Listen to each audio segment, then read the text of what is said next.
Evangelio de hoy, cuarto domingo de Cuaresma. Primera lectura. La ira del Señor desterró a su pueblo, su misericordia lo liberó. Del segundo libro de las Crónicas.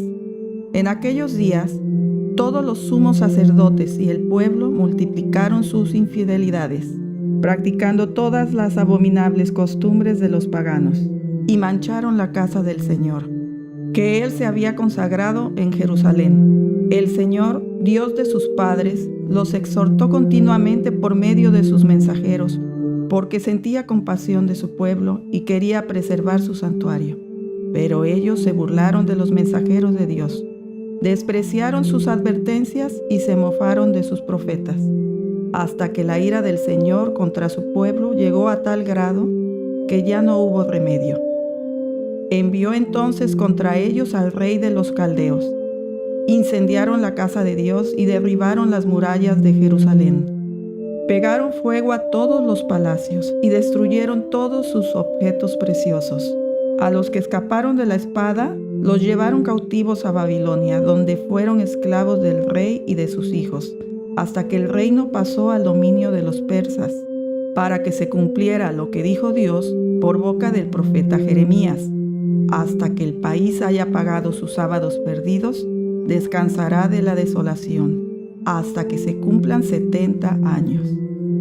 En el año primero de Ciro, rey de Persia, en cumplimiento de las palabras que habló el Señor por boca de Jeremías, el Señor inspiró a Ciro, rey de los persas, el cual mandó proclamar de palabra y por escrito en todo su reino lo siguiente: Así habla Ciro, rey de Persia: El Señor, Dios de los cielos, me ha dado todos los reinos de la tierra y me ha mandado que le edifique una casa en Jerusalén de Judá.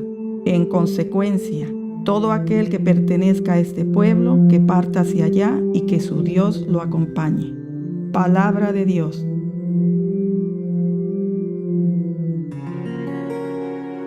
Tu recuerdo, Señor, es mi alegría. Junto a los ríos de Babilonia nos sentábamos a llorar de nostalgia de los sauces que estaban en la orilla. Colgamos nuestras arepas. Aquellos que cautivos nos tenían pidieron que cantáramos. Decían los opresores: algún cantar de Sión alegres cántenos. Pero ¿cómo podríamos cantar un himno al Señor en tierra extraña? Y la mano derecha se me seque, si de ti, Jerusalén, yo me olvidara, que se me pegue al paladar la lengua, Jerusalén, si no te recordara, o si fuera de ti alguna otra alegría yo buscara. Tu recuerdo, Señor, es mi alegría.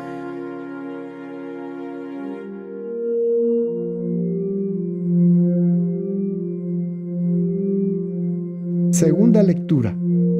Muertos por los pecados, ustedes han sido salvados por la gracia. De la carta del apóstol San Pablo a los Efesios. Hermanos, la misericordia y el amor de Dios son muy grandes, porque nosotros estábamos muertos por nuestros pecados y Él nos dio la vida con Cristo y en Cristo. Por pura generosidad suya hemos sido salvados. Con Cristo y en Cristo nos ha resucitado y con Él nos ha reservado un sitio en el cielo. Así, en todos los tiempos, Dios muestra, por medio de Cristo Jesús, la incomparable riqueza de su gracia y de su bondad para con nosotros. En efecto, ustedes han sido salvados por la gracia, mediante la fe, y esto no se debe a ustedes mismos, sino que es un don de Dios. Tampoco se debe a las obras, para que nadie pueda presumir, porque somos hechura de Dios, creados por medio de Cristo Jesús, para hacer el bien que Dios ha dispuesto que hagamos. Palabra de Dios. Dios envió a su Hijo al mundo para que el mundo se salve por él. Del Santo Evangelio según San Juan. En aquel tiempo Jesús dijo a Nicodemo: Así como Moisés levantó la serpiente en el desierto, así tiene que ser levantado el Hijo del Hombre, para que todo el que crea en él tenga vida eterna. Porque tanto amó Dios al mundo, que le entregó a su Hijo único, para que todo el que crea en él no perezca, sino que tenga vida eterna. Porque Dios no envió a su Hijo para condenar al mundo, sino para que el mundo se salvara por él. El que cree en él no será condenado, pero el que no cree ya está condenado, por no haber creído en el Hijo único de Dios. La causa de la condenación es esta: habiendo venido la luz al mundo, los hombres prefirieron las tinieblas a la luz, porque sus obras eran malas. Todo aquel que hace el mal aborrece la luz y no se acerca a ella, para que sus obras no se descubran. En cambio, el que obra el bien conforme a la verdad, se acerca a la luz, para que se vea que sus obras están hechas según Dios. Palabra del Señor. Un saludo a ustedes, hermanos en Jesús, que escuchan el Evangelio de hoy en el canal Gracia TV. Antes de la reflexión, queremos pedirles su apoyo para el beneficio del canal, principalmente suscribiéndose al mismo, ya que YouTube desde 2018 nos está pidiendo 1000 suscriptores como requisito mínimo para ser socios de ellos. Pueden suscribirse en el botón rojo de YouTube que dice suscribirse, o si no lo encuentran, en los últimos 20 segundos del video, tocando en la pantalla el botón circular con el logo del canal. Hoy es el cuarto domingo de Cuaresma, y es un día para tratar de darnos cuenta en qué magnitud Dios nos ama. En la primera lectura del segundo libro de las Crónicas, escuchamos que el pueblo de Israel se comportó como los paganos. Escuchamos cómo Dios los llamó a la conversión constantemente y cómo ellos reaccionaron tan mal que fue inevitable un terrible castigo para su conversión. Ese castigo incluyó que quemaran el templo de Jerusalén, que saquearan sus objetos sagrados, que derribaran las murallas de Jerusalén y los habitantes fuesen llevados cautivos a Babilonia. Sin embargo, Dios había avisado que ese castigo duraría 70 años para pagar los sábados perdidos, es decir, el haber sacado al Señor de sus vidas. El ser humano está hecho para ser un templo de Dios. Cada una de nuestras almas es un santuario, de modo que podemos ver en el templo de Jerusalén, así como en el pueblo de Israel, una imagen de nuestras propias almas. Cuando hemos actuado al margen de Dios, como si no existiera y lo rechazamos, Dios nos tiene paciencia. Pero si perseveramos en ese camino y nuestro cinismo es mayúsculo, Dios se ve obligado, buscando nuestro bien, a dejar de evitar que las consecuencias de nuestros actos se sientan con toda su fuerza, y decreta que ese templo de nuestras almas sea incendiado, que los objetos sagrados de nuestra alma sean saqueados, la muralla destruida, y que quedemos dispersos, debilitados y esclavizados. Sin embargo, una vez cumplidos los 70 años de castigo al pueblo de Israel, llegó la esperanza. El rey Ciro de Persia, un rey pagano, decide proteger al pueblo de Israel y permitirle reconstruir el templo. Fue un momento de la historia en que la esperanza de Israel volvió a encenderse. Sin embargo, aquel segundo templo de Jerusalén que construirían fue destruido más adelante, como consecuencia del mayor pecado del pueblo, el asesinato de Jesús. Por lo que este relato más bien nos hace pensar en nuestras faltas y en el terrible castigo que ellas nos acarrean. La historia de Israel es una historia de la ayuda de Dios al hombre que peca terriblemente, y parece que la infidelidad del hombre no tiene fin y que la humanidad no encontraría jamás una solución definitiva a su naturaleza caída. El hombre por sí mismo no podía ni merecía salvarse. Tenía momentos de bondad y luego infidelidades demasiado grandes. Y en el Evangelio de hoy, Jesús dijo a Nicodemo: así como Moisés levantó la serpiente en el desierto, así tiene que ser levantado el Hijo del Hombre, para que todo el que crea en él tenga vida eterna.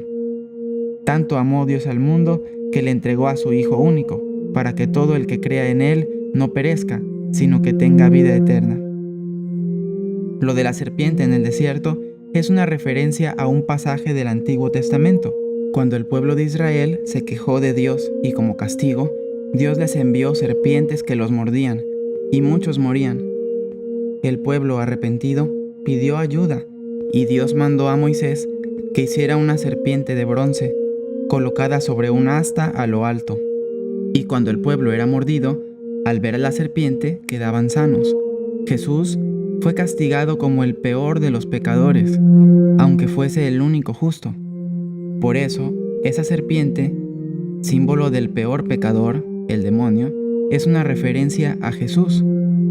Quien fuese mordido por una serpiente, solo si tenía fe, iría a ver la serpiente en el asta, símbolo de Jesús en la cruz, y sería salvado de la muerte. Así nosotros, todos y cada uno, por nuestros pecados, hemos sido mordidos por las serpientes, y es una mordedura que nos traería, tarde o temprano, la muerte eterna. Nuestra única salvación, por voluntad de Dios, es la fe en Jesús, para que viéndolo clavado en la cruz, en lo alto, nos salvemos. Jesús dijo también, el que cree en Él no será condenado, pero el que no cree ya está condenado, por no haber creído en el Hijo único de Dios. El que no veía la serpiente de bronce moría de la picadura. Así, el que no quiera recurrir a la serpiente de bronce, el que rechace conscientemente a Jesús, será condenado. Y Jesús se extiende en la explicación. La causa de la condenación es esta: habiendo venido la luz al mundo, los hombres prefirieron las tinieblas a la luz, porque sus obras eran malas. Todo aquel que hace el mal aborrece la luz y no se acerca a ella, para que sus obras no se descubran. Es muy llamativo el ver que Jesús es a la vez la salvación de algunos y el tropiezo o condenación de otros. ¿Por qué te salvaste o por qué te condenaste? Por tu propia voluntad de aceptar o rechazar a Jesús. Nuestros pecados nos inclinan a rechazarlo y nuestras buenas obras a acogerlo. Rechazar a Jesús es rechazar la salvación. Esta condenación por rechazar a Jesús, según el Catecismo, no aplica a los que no acepten a Cristo y a su Iglesia por ignorancia y sin culpa. Gente que nunca escuchó hablar de Jesús o que estuvo mal o insuficientemente informada, que de manera honesta no se convencieron, ellos pueden salvarse. En esta Cuaresma, repitamos en nuestra mente, tanto amó Dios al mundo que le entregó a su Hijo único, para que todo el que crea en Él no perezca, sino que tenga vida eterna. Te damos gracias, Padre, porque a pesar de nuestros pecados, agotaste todos los recursos para salvarnos, al enviarnos a tu Hijo a ser castigado por nuestras faltas. Te pedimos que nos ayudes a pensar en cuánto nos amas y que ese pensamiento nos lleve a realizar buenas obras, para que deseemos estar con la luz, con Jesucristo en el cielo. Amén. Hermanos, nuevamente les pedimos su apoyo, principalmente suscribiéndose, tocando el botón circular azul con el logo del canal, también poniendo me gusta, compartiendo este video y viendo los demás que subiremos diariamente. Hasta mañana, Dios les bendiga.